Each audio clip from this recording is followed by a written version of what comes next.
right, hello. We are going to keep talking about nth roots today in section 6.4, and I want to take a couple minutes and talk about how you do these on the calculator, because ultimately I'm not expecting you to remember every perfect root, and it's not always going to be a perfect root, and you just need an approximation sometimes. So I've got a TI-84 plus. If you've got just a regular TI-84, the setup for this is going to be fairly similar. The big thing you're going to have to watch is whether you need to put parentheses around something. So when you're on your home screen, like this, you're going to find the buttons that you need here in the math menu. Obviously, square root and squaring are right here on the left side. But if you want anything higher than that, you're going to go in the math menu. Now, when you go in the math menu, on that first menu for math, math, a lot of math there. Number 4 is the cube root, and then number 5 is, it says X root. So you'll be able to put in whatever you need. So let's say we want to find the cube root of something. I'm either going to arrow down to 4, or I'm going to arrow down to 4 and hit enter, or just hit the number 4, either one. And for me, it's going to treat the radical sign like a grouping symbol. On the older calculators, it may not, and so you may want to add parentheses. Now, this only works for solving with numbers. So let's say we want to find the cube root of 785. Then when you're done, just hit enter, and it gives you your decimal approximation. You could do this for a negative number. We could find the cube root of negative 89.25. Hit enter, negative 4.46892.166. Now, let's say you want to find the fourth root of a number. So we know by looking in the math menu that there's not a specific fourth root button, but it's an X root. Well, the first thing you're going to do is you're going to hit 4, because you're going to do the fourth root, math, go down to option 5. Notice when you hit that, did you see that 4 now became the index for the radical, and we put in whatever number we want. Let's say 23.858, whatever numbers I typed in. I hit enter, 2.203616168. Okay, so that's how you do that. If you need to do a couple operations with it, let's say you wanted to do negative 3 times the fifth root of something. Well then, so that it doesn't think it's a negative 35, you're going to go negative 3 times 5, math, 5, so it becomes the fifth root, of, negative 45. Hit enter, and there's your answer. All right, so that's how you use the calculator. And you can find plenty of videos online too how to do this, but I just want to take a couple minutes and show you guys that so you have that, because you are going to need it in some of the work that we do today. Okay, now to take a moment and let's review one key thing from yesterday.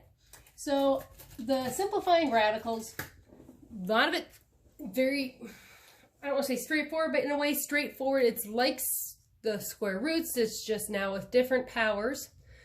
But the one thing that was different that we've probably never seen before, had to deal with before, is when you have those even index roots, even powers in the radicand, and where you could possibly end up with an absolute value in your answer. That's the new thing. That's the really, really new thing, and the thing that's just different than everything else. So I just wanted to review that quickly. So all 4 of these problems, you'll notice, all have even indices, indices, it's the correct plural, and there's at least one power that's even in the radical. So we solve. Now, hopefully you guys have noticed that when you're dealing with the variables, really what's happening with your power under the radical and the index, you're actually just dividing those two, because there are 3 different groups of x to the 6th. So all you really have to do what this ends up equaling is x to the third. Because what you have is x to the 6th, or whoopsies, sorry, x to the 3rd to the 6th. And so your 6th power and your 6th root cancel out, and you're left with an x cubed. Now, do we need to put a radical or absolute value around this? Yes, because even index, even power in the radical,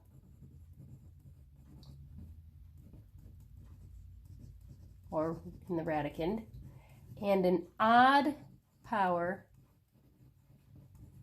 on the answer.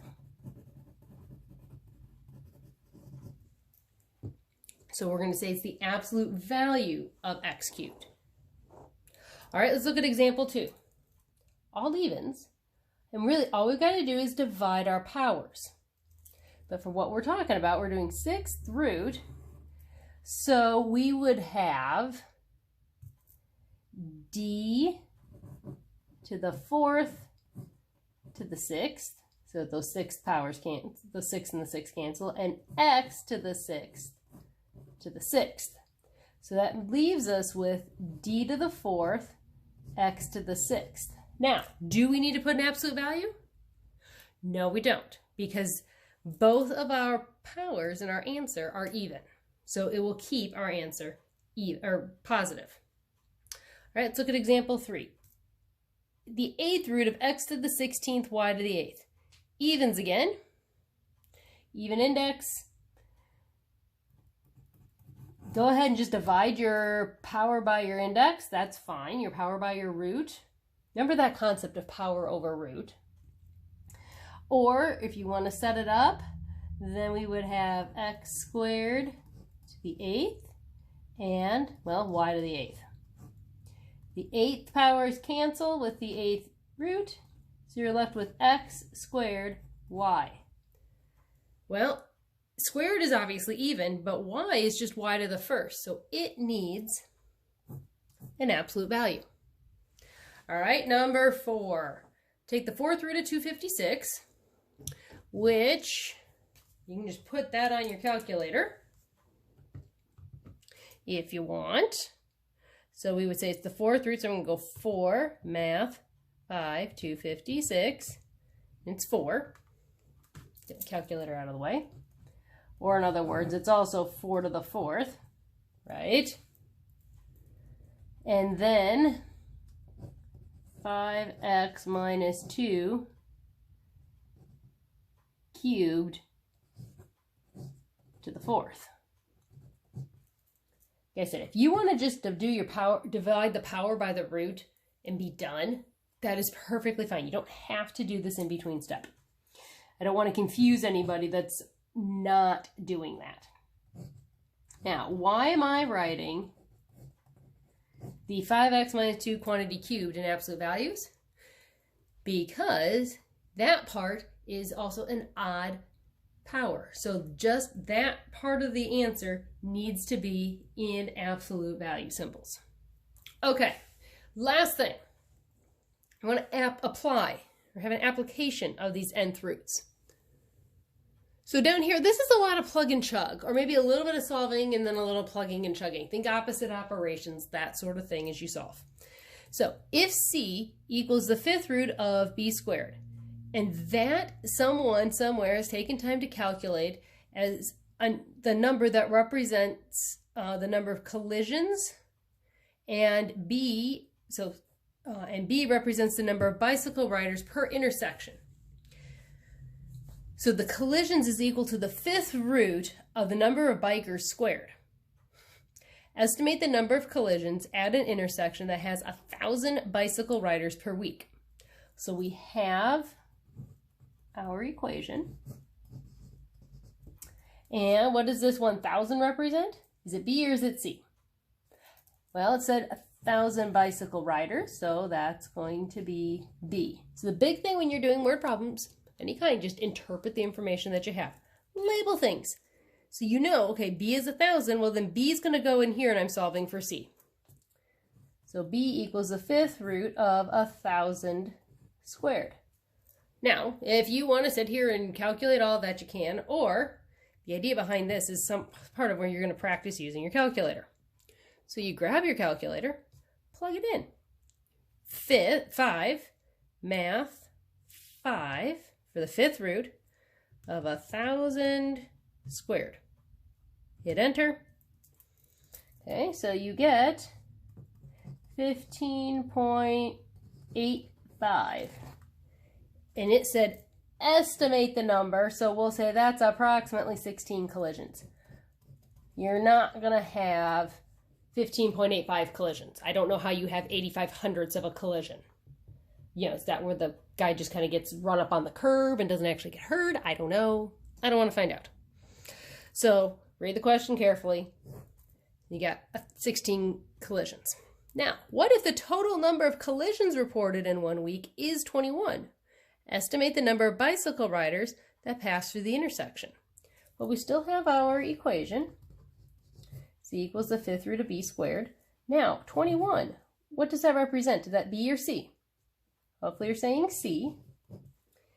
And so, because it says collisions, it's 21. So we plug in. 21 equals the 5th root of b squared. Well, now we're going to do a little work, right?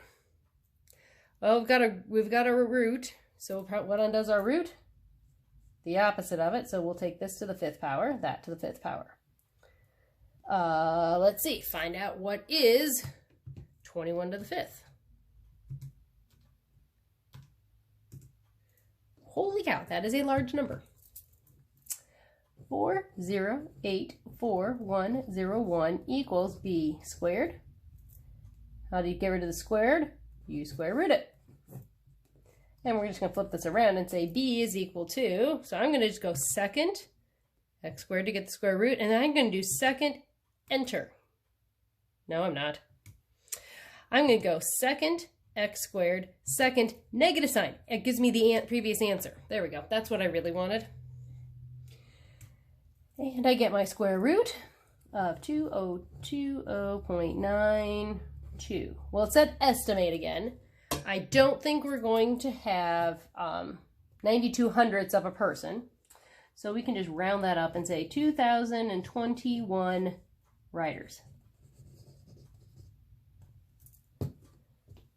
pass through that intersection. That's a lot of riders. It's also a lot of collisions.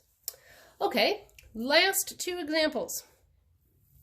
Surface area of a sphere. So we're having a little throwback to geometry. Yay! Surface area of a sphere can be determined from the volume of the sphere using this formula. Surface area, that's what S is equal to the cube root of 36 pi v squared, where v is the volume. So determine the surface area of a sphere with a volume of 200 cubic inches. Okay, we've got our equation. I think it's fairly clear here what the 200 is when it says with a volume of 200 cubic inches. That's our V. Plug it in. But for the sake of good order, and when I just spend a whole lot of time telling my junior high kids, label everything so you know exactly what goes in the formula. You can plug that all straight into your calculator. One swell foop. Go to the math button. I'm going to go to number 4, cube root. And I'm just going to put this in. 36 pi, whoops, I hit the wrong button there, second caret, there we go. And then I don't know why, I always like to go times 200 squared. I don't think you absolutely have to, but I just do. And I hit enter, and I find out that the surface area is 165.39 something inches squared. Here it doesn't say to round, so we'll just go with that round, or doesn't say to estimate, so we'll just round to the nearest hundredth. That'll be fine. All right, now, number 8 uses the same formula. It says that the surface area of a sphere is about 214.5 square inches. Determine the volume. Well, let's just plug it in. Okay, well, first of all, we got to get V by itself. How are we going to do that? That's right, we're going to cube both sides. Now, if you'd like, you don't want to deal with a really big number, just leave that cubed. Just go 214, and you could have done that on the previous, or the example 6 too. 214.5 cubed equals 36 pi v squared. Got to continue to get v alone.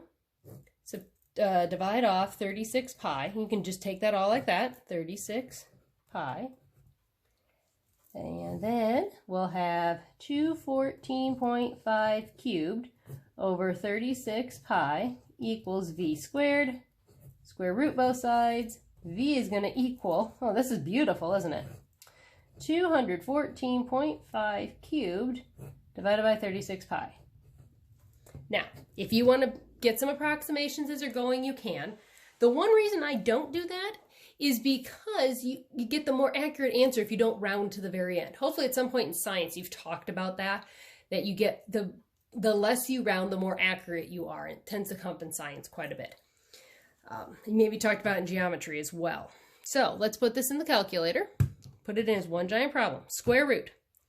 Second squared button. 214.5 to the third. All that, well, I wrote down, there we go, divided by, I just like to put this in parentheses, 36 pi, hit enter, 295.40